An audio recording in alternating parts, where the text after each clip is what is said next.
Un potentiel permis de tuer pour la police. Oui, vous avez bien entendu. En France, une toute nouvelle loi sur l'usage des armes à feu par les forces de l'ordre vient d'être adoptée par l'Assemblée nationale.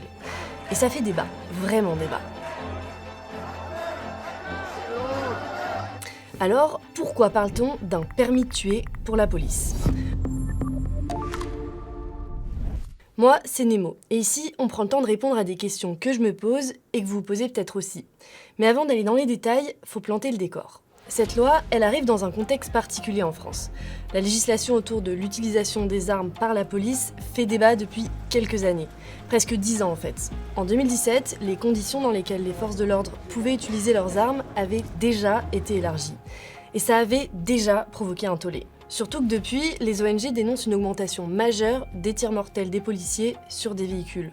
On parle de 5 fois plus de tirs mortels depuis 2017.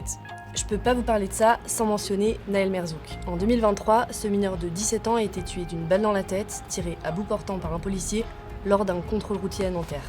L'auteur de ce tir avait été placé en garde à vue pour homicide volontaire avant d'être remis en liberté quelques mois plus tard. 3 ans après, la date du procès n'est toujours pas fixée. Le décès de Nahel, il a été à l'origine de plusieurs nuits d'émeutes partout en France, et aussi d'une grande remise en question des pouvoirs de la police dans le débat public, notamment vis-à-vis des personnes racisées.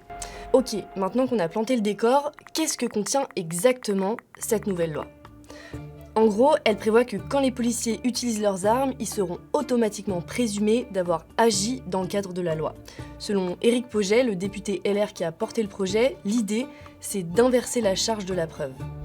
On ne dira pas « Monsieur le policier, vous êtes un suspect, c'est à vous de prouver que vous n'êtes pas un suspect ». Dorénavant, il faudra apporter des éléments pour faire tomber la présomption de légitime défense. En fait, le policier ne sera même pas placé en garde à vue en cas de tir. Et aucune enquête ne sera ouverte automatiquement si la victime ou sa famille ne le demande pas. Ce texte de loi, il a été approuvé par l'Assemblée nationale à 313 voix contre 199. Ses soutiens, le gouvernement, avec une très large majorité des députés de son camp, mais aussi une très large majorité des députés du Rassemblement national et de l'Union des droites. Et puis bien sûr, il y a ceux et celles qui sont contre. Alors, qui s'oppose à cette loi et pourquoi ? Déjà, il y a la gauche. Ce seront des familles endeuillées par centaines. Mais pas que, le débat va bien au-delà des murs de l'Assemblée nationale. Il y a aussi des ONG de défense des droits humains comme Amnesty International. Elle dénonce un vote de la honte et une bascule de l'état de droit. Mais surtout, elle alerte sur les risques encourus par les personnes racisées. L'ONG rappelle qu'en France, selon le défenseur des droits, les personnes noires et arabes, notamment les hommes, ont 20 fois plus de risques d'être contrôlées par la police.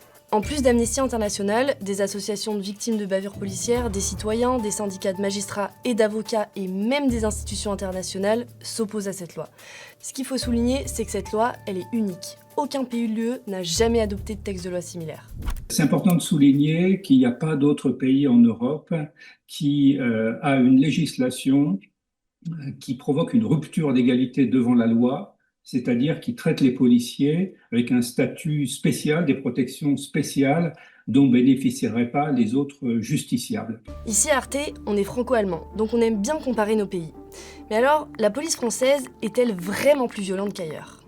D'après les données compilées par des chercheurs européens, la police française est la plus meurtrière d'Europe. Entre 2020 et 2024, par exemple, on dénombre en France près de 3 morts par an pour 10 millions d'habitants, soit presque 2 fois plus qu'en Allemagne. D'ailleurs, si on compare avec notre voisin allemand, les chiffres sont parlants. En Allemagne, on recense 17 personnes tuées à la suite d'une intervention de la police en 2025 et 6 en 2026.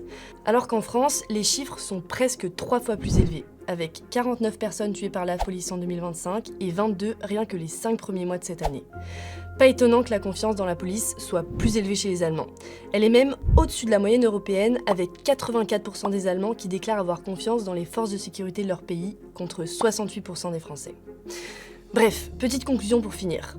Cette toute nouvelle loi, dont le texte a été adopté mardi par l'Assemblée nationale, est au cœur des polémiques en France. Elle arrive dans un contexte particulier, alors que plusieurs affaires de violences policières ont secoué la France ces dernières années. Pour les opposants à la loi, c'est clairement un permis de tuer qui imposera aux victimes de prouver la culpabilité du policier en cas de tir mortel.